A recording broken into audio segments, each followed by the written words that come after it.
যে seven sister রয়েছে সেটাকে বাংলাদেশ থেকে ভারত থেকে ভারতের সেভেন সিস্টার্স খেয়ে দিতে চেয়েছিলেন হাসনাত, উল্টো হাসনাতের 7 বোনকে খেয়ে দিল ইন্ডিয়া। জারা, জাবিন, প্রীতি, ঝুমা, মনিরা, নুসরাত সহ হাসনাতের 7 চম্পাবন এনসিপি ছেড়ে গেছেন। হারাধনের কয়টি ছেলে হয়ে কোনো মতে টিকে আছেন আসিফ নাহিদরা। তারাও শেষ পর্যন্ত টিকে থাকতে পারবেন কিনা সন্দেহ আছে, কারণ দিল্লিতে এসেছে নতুন এক খেলোয়াড়, যিনি রুশ মার্কিন প্রক্সি ওয়ারের এক্সপার্ট খেলোয়াড়। তার ঝোড়ো ব্যাটিংয়ে এনসিপি তো বটেই, পুরো বাংলাদেশেই ঝড় বয়ে যেতে পারে। নামটা মনে রাখুন, সার্জি গোরখভস্কি। জন্ম সাবেক সোভিয়েত ইউনিয়নে, মা ইসরায়েলের নাগরিক, শৈশব কেটেছে ইউরোপে, যৌবন আমেরিকায়। মার্কিনীদের সাথে মেলাতে নিজের নামও বদলে নিয়েছেন, হয়েছেন সার্জিও গোর। মার্কিন প্রেসিডেন্ট ট্রাম্পের খাস লোক বলা হয় তাকে। শুধু প্রেসিডেন্টই নন, ট্রাম্পের পুরো পরিবারের সাথেই তার পরিবারের অনেক ঘনিষ্ঠ সম্পর্ক। ছিলেন প্রেসিডেন্ট ট্রাম্পের ব্যক্তিগত কর্মকর্তা। গত মাসে তাকে ভারতে আমেরিকার রাষ্ট্রদূত করে পাঠানো হয়, সঙ্গে দেওয়া হয় এক বিশেষ দায়িত্ব।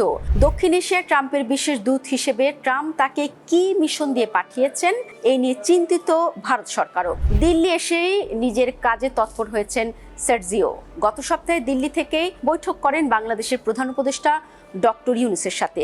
রাষ্ট্রীয় সংবাদ সংস্থা বাসেস জানাচ্ছে, প্রায় আধা ঘন্টা ব্যাপী টেলিফোনে বৈঠকের সময় উপস্থিত ছিলেন বাণিজ্য উপদেষ্টা শেখ বশিরউদ্দিন, নিরাপত্তা উপদেষ্টা ডক্টর খলিলুর রহমান এবং এসডিজি বিষয়ক সিনিয়র সচিব লামিয়া মোর্শেদ। তাদের আলাপের বিস্তারিত জানা না গেলেও প্রধান উপদেষ্টার দপ্তর থেকে জানানো হয়েছে, নির্বাচন ও নিরাপত্তা ইস্যুতে কথা হয়েছে।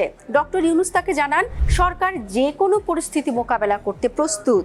কি সেই পরিস্থিতি, কিংবা কেনই বা ট্রাম্পের বিশেষ দূত বাংলাদেশের নিরাপত্তা নিয়ে এত উদ্বিগ্ন? এ প্রশ্নের উত্তর খোঁজার আগে দেখা যাক সার্জিও গোর দিল্লি আসার পর বাংলাদেশের নিরাপত্তা নিয়ে কি কি ঘটনা ঘটেছে। প্রথমত, অনেকদিন পর জনসমক্ষে আসেন বেগম খালেদা জিয়া এবং তার 2 দিন পরই অসুস্থ হয়ে পড়েন। তার ছেলে বিএনপির ভারপ্রাপ্ত চেয়ারম্যান তারেক রহমানের দেশে ফেরা নিয়ে অনিশ্চয়তা তৈরি হয়, যার কারণ ছিল নিরাপত্তা সংকট। শেষ পর্যন্ত নিরাপত্তা নিশ্চিত করা হলেও দেশে আসেন তিনি। আরেকটি বড় ঘটনা হলো, বাংলাদেশের নির্বাচনী তফসিল ঘোষণা করা হয় এবং তফসিল ঘোষণার পর দিনই ইনকিলাব মঞ্চের মুখপাত্র ওসমান হাদি গুলিবিদ্ধ হন। তার হত্যার বিচারের দাবি নিয়ে এরই মধ্যে শাহবাগে জমায়েত করেছে সমর্থকরা।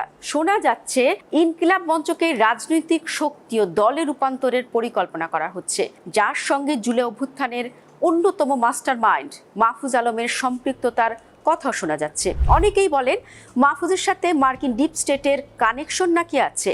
নতুন রাজনৈতিক শক্তি গড়ে তোলার কথা অবশ্য মাহফুজ নিজেই বলেছেন। নিজের ভেরিফাইড ফেসবুক পেজে মাহফুজ লেখেন, বাংলাদেশে একটা ঠান্ডা যুদ্ধ চলছে, এ যুদ্ধে কোনো পক্ষ না গিয়ে নিজের নীতিতে অটল থাকাই শ্রেয়। তিনি লিখেন, নতুন রাজনৈতিক বন্দোবস্ত সম্ভব, বিকল্প মধ্যপন্থী তরুণ ও জুলাই শক্তির উত্থান অত্যাসন্ন।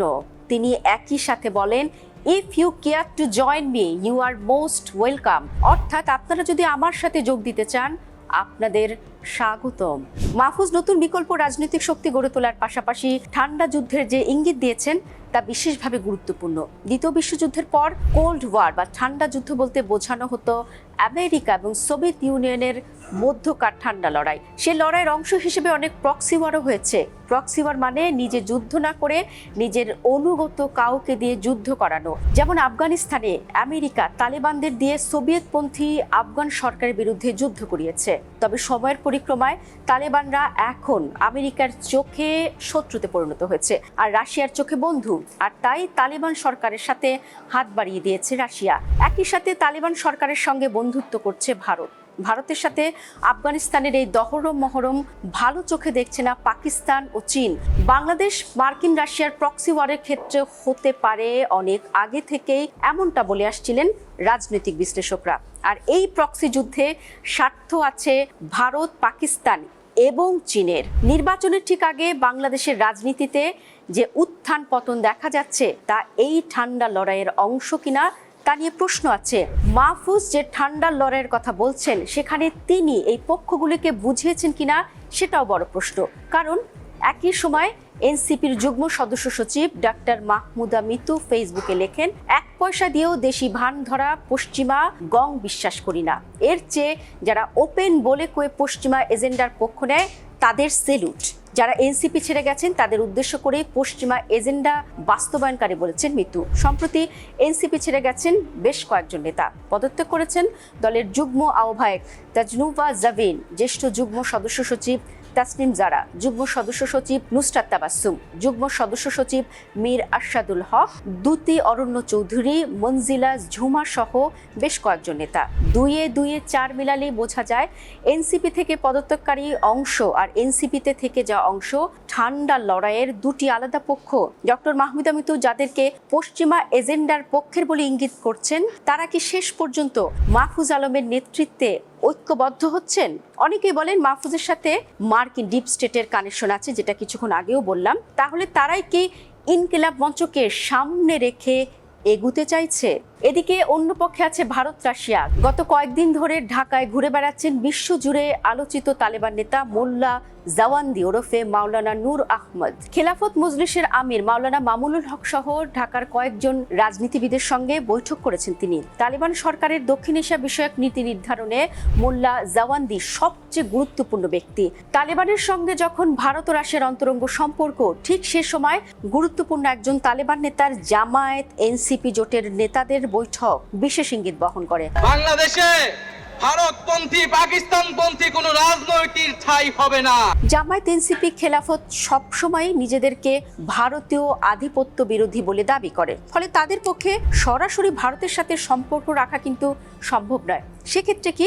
সেক্ষেত্রে হতে পারে আফগানিস্তানের তালেবান সরকারই তাদের সম্পর্কের সেতু হতে পারে। অনেকে বলছেন আগামী নির্বাচনে আওয়ামী লীগের ভোটের একটা অংশ পেতে চায় জামায়াত, বিশেষ করে সংখ্যালঘু প্রধান খুলনা, সাতক্ষীরার সহ সীমান্ত এলাকার কয়েকটি আসনে জিততে হলে আওয়ামী লীগের সমর্থন লাগবেই লাগবে।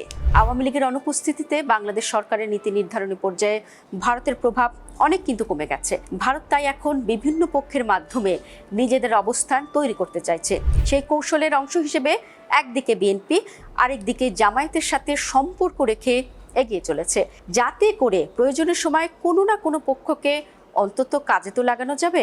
অন্যদিকে পাকিস্তানের সাথে সম্পর্কের সূত্র ধরে জামায়াতের সাথে আগে থেকে সম্পর্ক গড়ে তুলেছে আমেরিকা। তারাও চাইছে আরও অনুগত এবং আধুনিক একটি পক্ষ, যারা বাংলাদেশে কালার রেভলিউশনে সহযোগী ভূমিকা রাখবে। আমেরিকার এই মিশনের নতুন উইন্ডো হতে পারে এই ইনকিলাব মঞ্চ।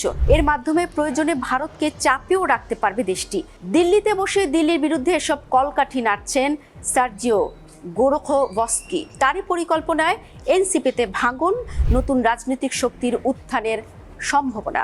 জুলাই গণঅভ্যুত্থানে ছাত্র জনতার আন্দোলনের পক্ষে পিটার হাস সহ মার্কিন ডিপ স্টেটের ভূমিকা ছিল, একথা বলেছেন স্বয়ং মার্কিন প্রেসিডেন্ট ডোনাল্ড ট্রাম্প। কিন্তু কথায় আছে, আমেরিকা যার বন্ধু তার শত্রুর দরকার হয় না। অন্যদিকে আমেরিকার পররাষ্ট্রনীতি হলো ডিভাইড অ্যান্ড রুল। সেই সুযোগ বুঝে এনসিপি সহ গণঅভ্যুত্থানের তরুণ নেতৃত্বকে বিভক্ত করতে একটু দ্বিধা করেনি তারা। এই অবস্থায় হাসনাতরা মুখে যতই ভারত বিরোধিতার কথা বলুক না কেন, ভেতরে ভেতরে ভারতের সাথে সম্পর্ক এড়িয়ে যাওয়া অসম্ভব। কেননা পাওয়ার প্লেতে ছক্কা হাঁকিয়েছেন সার্জিও। নির্বাচনের প্রথম পর্ব অর্থাৎ মনোনয়ন জমা দেওয়ার পর্বেই সেখানে 7 সিস্টার্স সহ অসংখ্য ব্রাদার্সকে মাঠের বাইরে পাঠিয়ে দিয়েছেন।